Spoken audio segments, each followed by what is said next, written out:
Have you ever found yourself sitting with a cup of coffee, watching a romantic movie, and thinking, is it too late for me to find love again? Maybe you've been single for a while, whether by choice, by circumstance, or simply because life had other plans. Maybe your children are grown, your career is winding down, and for the first time in a long time, you're wondering about you, your needs, your happiness, and yes, even your heart. If that sounds familiar, you are not alone.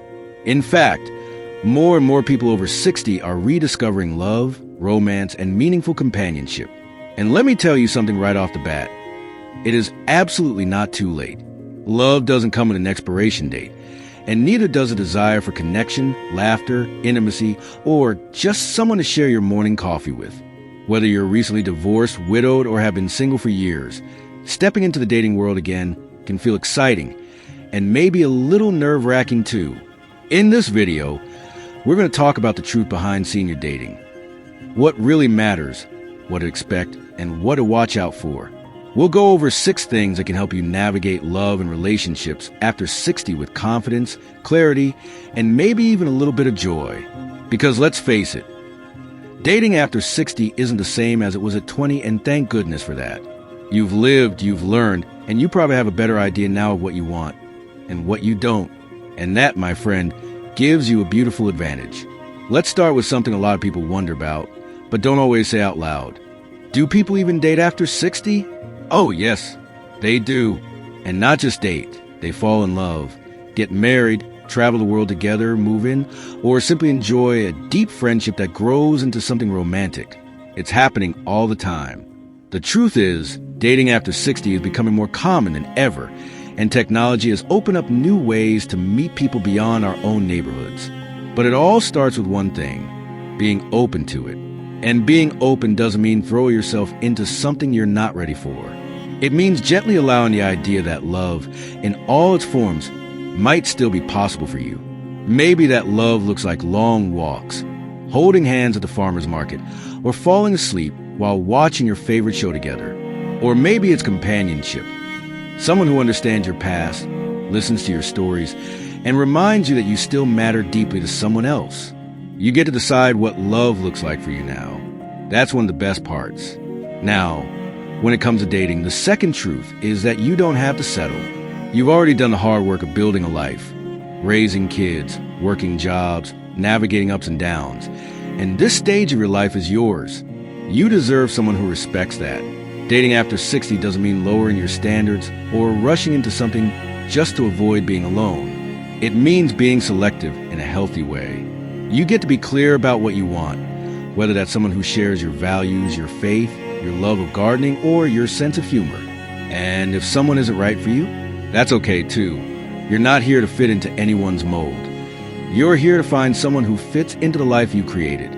You may notice that the dating pool looks different now. Some people are divorced, some are widowed, and many are simply rediscovering themselves. Everyone brings their own story. And while you may meet people who are healing from past hurts or learning to trust again, don't forget, you're doing that too. We're all just human beings trying to connect. That's why kindness, patience, and open communication are so important. You don't need to be perfect. You just need to be real.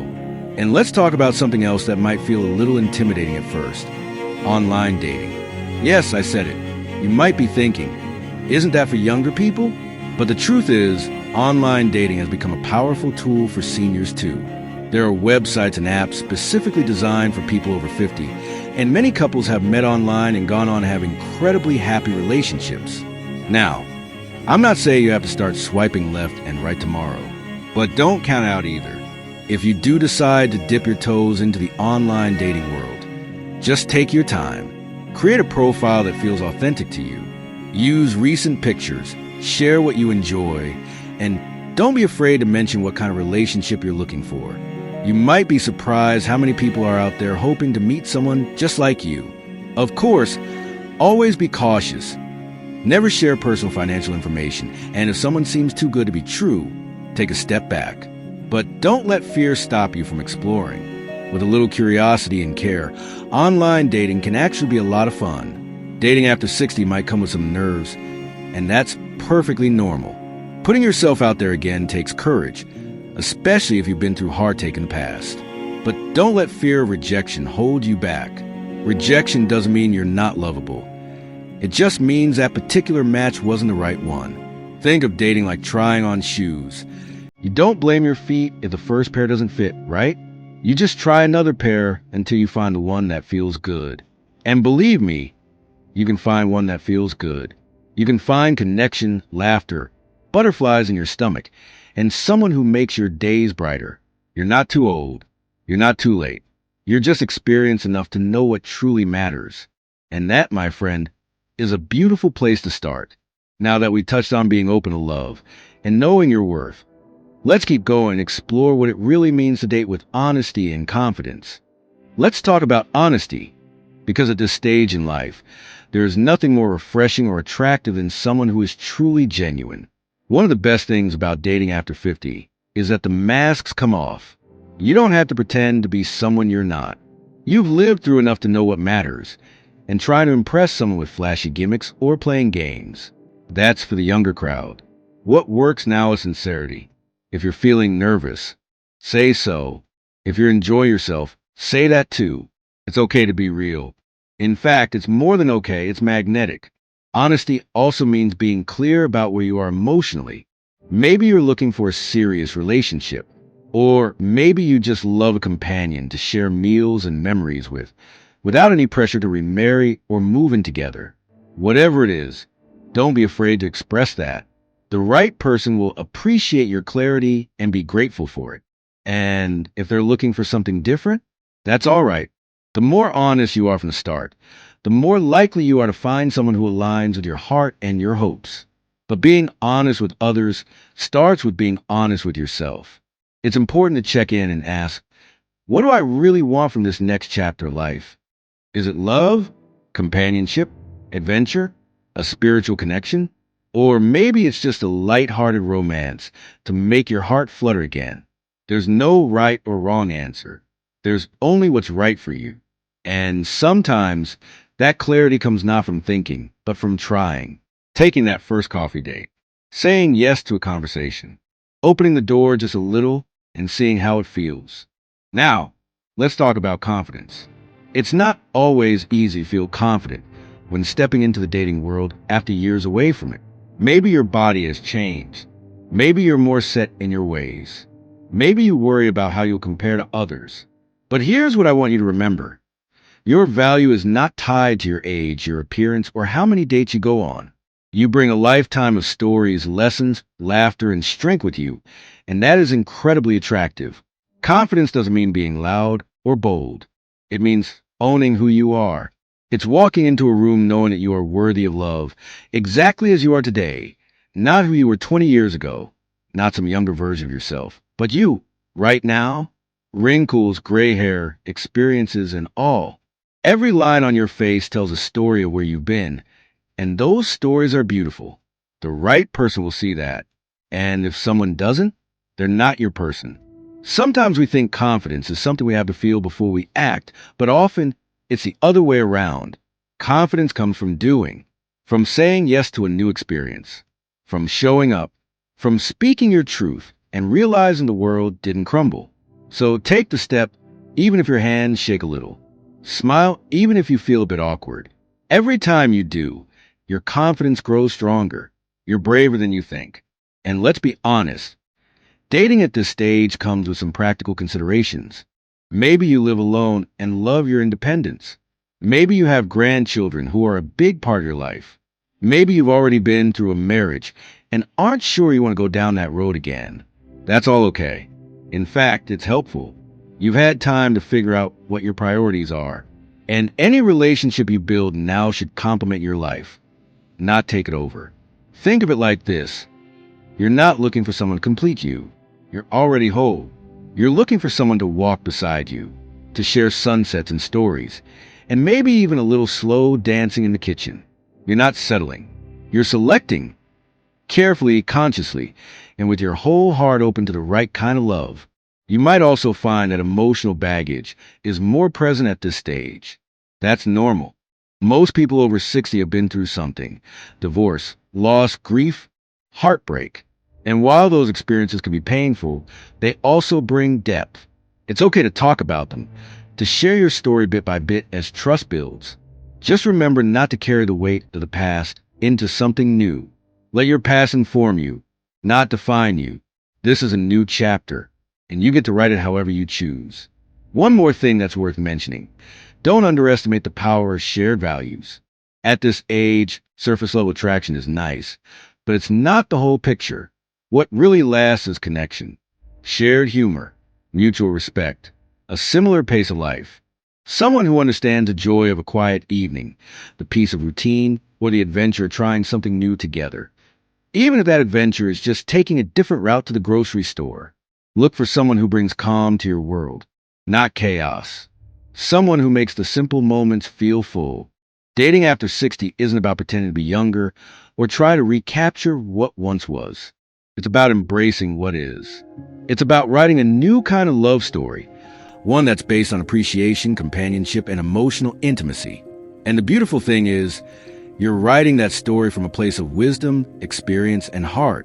That's something truly special. As we continue, let's talk about what happens when things go right. When you meet someone wonderful, when love begins to grow, and how to nurture it with grace and intention. When something feels right, when that connection starts to form, it can be exciting, sometimes even a little scary, especially if it's been a while since you felt that spark. But here's the truth. Love doesn't come with an expiration date. And just because we're older doesn't mean our hearts stop wanting to be seen, understood, and cherished. If anything, we may appreciate it even more now, because we know what truly matters. But just like a good garden, love takes tending. It's not about grand romantic gestures, although those are always lovely, but about the everyday moments, the thoughtful check-ins, the small surprises, the kind words spoken when no one else is listening. After 60, love isn't about impressing each other. It's about caring for each other. It's about asking, did you eat today? Or how are you really feeling?